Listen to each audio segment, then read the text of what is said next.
The face is left, neither does nor sounds. I talked here about the super expensive guitars and all that. What's the deal? Why did I mention that? Because, for example, we were talking off the record, right? Of what I've played some guitars and stuff. I really like Les Pauls. I'm a huge fan of Les Pauls. I like them, man. I really do. I'm gonna send you some photos of the ones I have. I like the way it looks, man. I'm really into it, man. I love guitars. Did you see what I did? I saw it, man. I want to talk about that too. I should have brought it. What's the deal? It has happened, the PRS, man. I love it. The whole concept of PRS, that thing.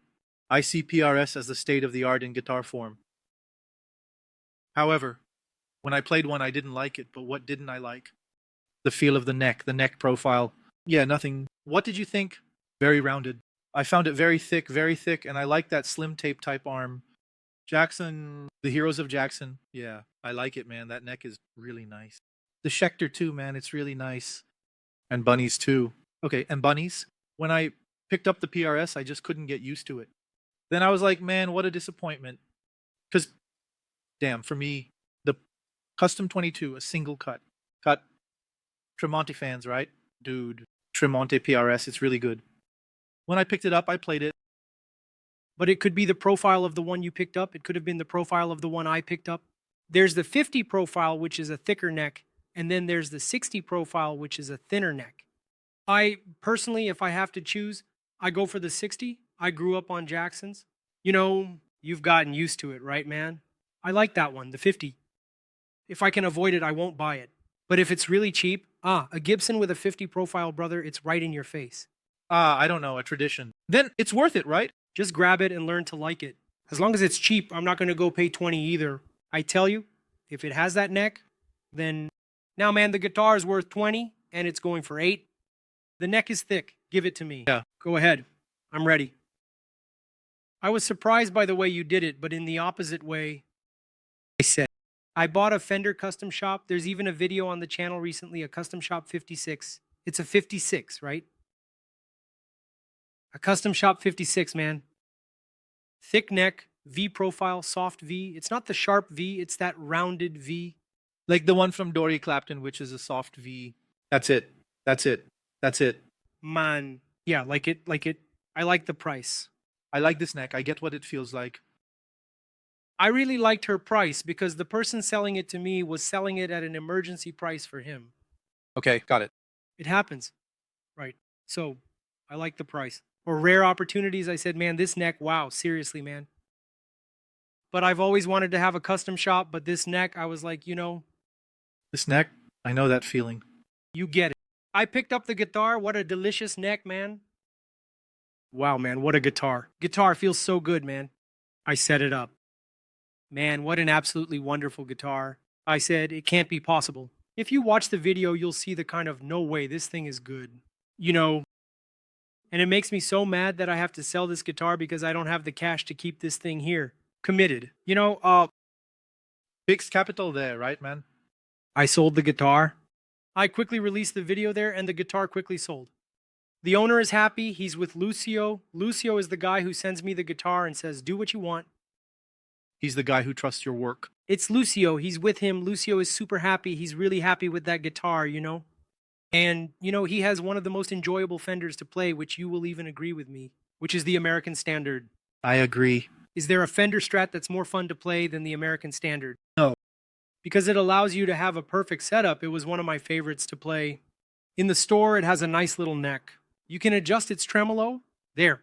People are going to say, but what about the sustain? Play it with a good setup and you'll see it has sustain. It does, man. It's nice.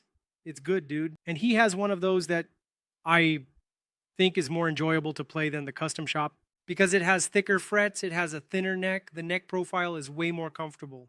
It's modern, right? For example, a Fender American Standard. It's modern.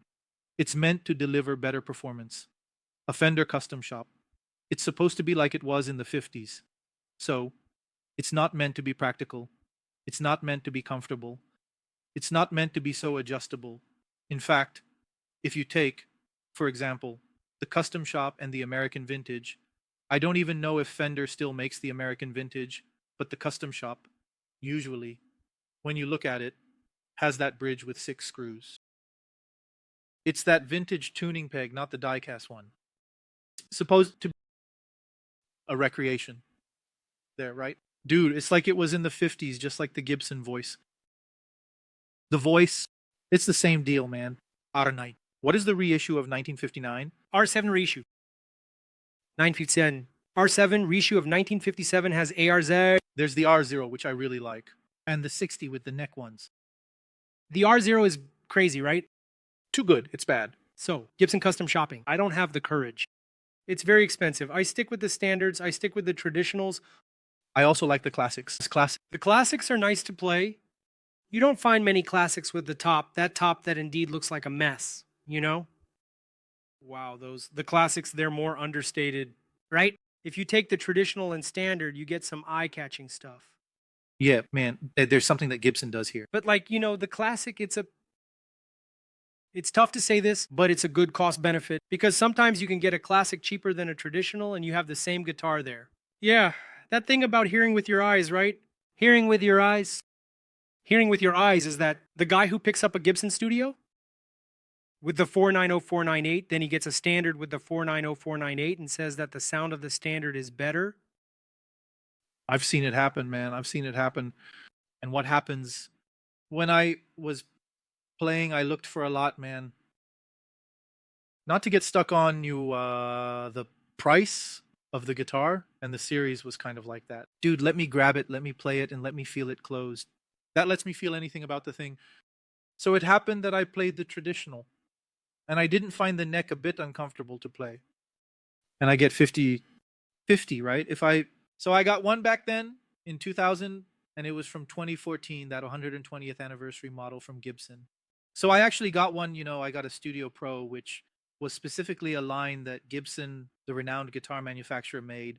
That was, interestingly, culinary. Man, I loved that guitar. I deeply regret not having had the money to buy one. When I worked at Manda, I had one of those. I loved it. Seriously? Man, I loved that guitar. If he sees this podcast, poor guy, he's going to say, dude, Deluxe, you pushed a guitar on me. No, he liked it. He played it. He enjoyed it. I liked it. What was the deal? The look of it was cool. It had a really different vibe, and I played it, and I would say like this. Man, it's nice to play. It's easy to play. It's easy to get sound out of it. In it, I said to change and remove this pickup here because it came with that burst bunker. It came with the burst bunker that I didn't really like. It's not that it didn't have sound, man. I got under the blanket here now because the guy bought it. You'll see, and you'll be upset. But it's just that compared to the other one I had with the 498, you see the 498 push more? Yes. Yeah, I had that feeling so much so that I had another one.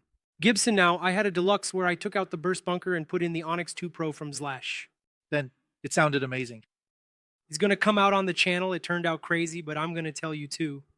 It's because of that Pro you mentioned for the birthday. It has a chrome cover, and I don't know if it's that chrome cover that holds back the treble. The sound of it was kind of muffled. Yeah, the sound of it was a bit muffled. It's not that thing where you plug it in and play in like my Deluxe. Oh my. But there's also something else. It had a kind of muffled sound, but it wasn't anything you couldn't fix. For example, in the amplifier, exactly, you could fix it there. So I liked playing it. This is story of one I sold. So I liked playing it, man. I thought it was really cool. So when I picked it up like that, there was one that I already kept it in. And they came with the flamed maple. They came with the push-pull. They came, man, yeah. That's it. They came with the push-pull. Man, I loved that guitar. And people were like that, wow, but the Tradition doesn't cost $13,000. That one is a $7,000 guitar. So, man, what's the deal? Like, play it. Don't get hung up on the price. Pick it up and play. Put the guitar on your lap. Play it. Feel what it's like. I said, man, you'll see that the guitar is really nice to play. It's good. If you just focus on the price, you're at risk of buying a bad guitar. I'm not even going to mention the guitar. Buying a bad instrument. The guy pays 10,000 Rs more for a freezer. Now, you brought up a point that I've raised countless times. Yeah, I had a client of mine who... Yeah, Rodrigo, let's go together, man. I'm going to talk about you here. Hey, I just sold it to him. I had a Deluxe 1, which is one put slashes on. Right. Uh-huh. Then a client came in and said, man, sell me that Deluxe. The deluxe one is from 2011. By the way, it has burst, bucking, and 490, and it has push-pull and stuff. It's beautiful, and it has a selection of wood that's more high-end than a regular studio. That makes it a deluxe. The thing about the push-pull and the pickups, which is burst bucking mixed with 490, dude, I found this guitar in the trash. Well, in quotes, okay. There's a video, man. I was restoring this guitar. I had to put all the parts in because I was the former owner. Anyway, the guy was a relapse. The guy wanted to, but you know, he did whatever he wanted with the guitar, put in MG, added a bunch of stuff, changed everything. Anyway, I restored this guitar and grew a certain love for it. And it doesn't have binding. It doesn't have binding. It doesn't have a maple flame. It's a deluxe. Dude, the client came up to me and said, man, sell me this guitar. I said no. He gave a price. Sell it to me or not. He raised the price. Sell it to me or not. Dude, just leave the guitar. So then he gave up. And he said, I'm going to find one just like it. I said, I doubt it. So he went there. He searched, and found a Deluxe 2, which is from 2013. The Deluxe 2 has the same pickups, but it has a 10 decibel boost circuit. Yeah. And it has a flame maple top. And it has a beautiful paint job, which my girlfriend said looks like a coccinha because it's that black that looks brown.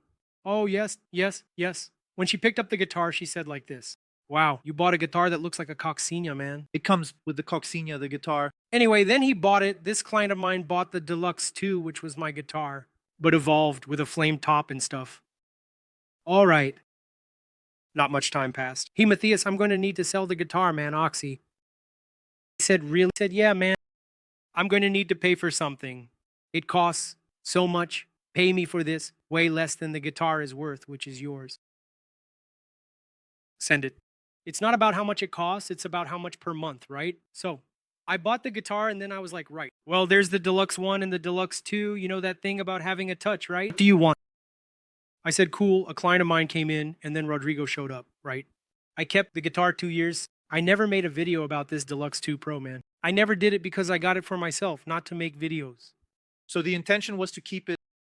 Actually, there will be because I'm going to need to do some work on it. And I'm going to record it soon. Then, Rodrigo showed up. You tested. Mine. I have a traditional one too. He tested my traditional 60, a traditional Pro 60. He tested the Trad, tested the Deluxe. My traditional also has the same boost system and everything. He went crazy over the traditional, man. Sell me that traditional. I said, no. Sell you Deluxe. I'll sell you the Deluxe.